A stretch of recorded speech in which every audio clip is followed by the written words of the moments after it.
જે સાહેબ આરોપીની અટક કરી છે શું જાતો બોલે? હું GI Patel, police inspector, Kheda ACB police station Nadiad. આજરોજ Kheda ACB police station Nadiad ખાતે એક લાંચનો ગુનો દાખલ કરવામાં આવ્યો છે.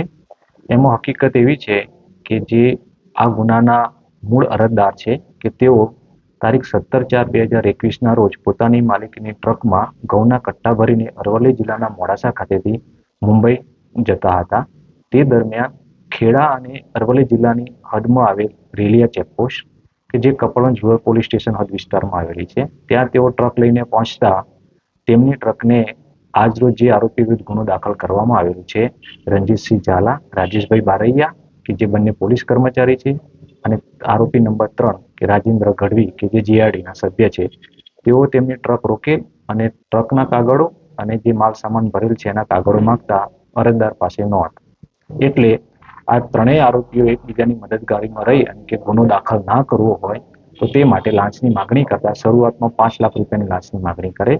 બાદબાર અરજદારે રકજક તથા વિનંતી કરતા છેલ્લે 1 લાખ રૂપિયા આપવાનું નક્કી કરેલ.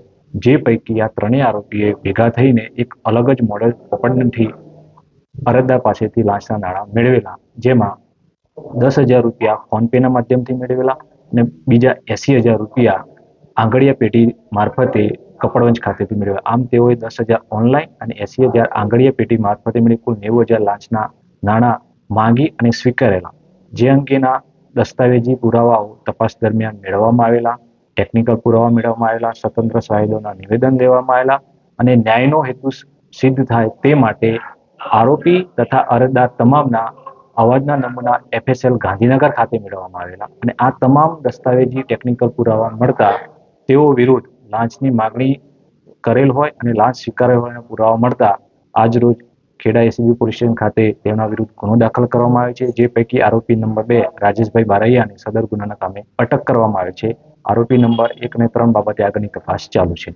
My school is one such future-ready school where I understand each and every concept taught in the class and don't rote learn, where teachers don't just use books and blackboard to teach but use new ways of teaching and learning like audiovisual learning, activity-based learning and group activities which enhances my conceptual understanding. My school also teaches coding, which is an important 21st century skill.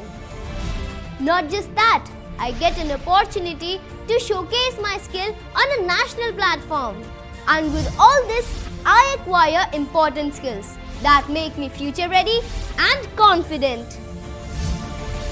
Would you also like to know where is my future ready school? Visit now and see for yourself.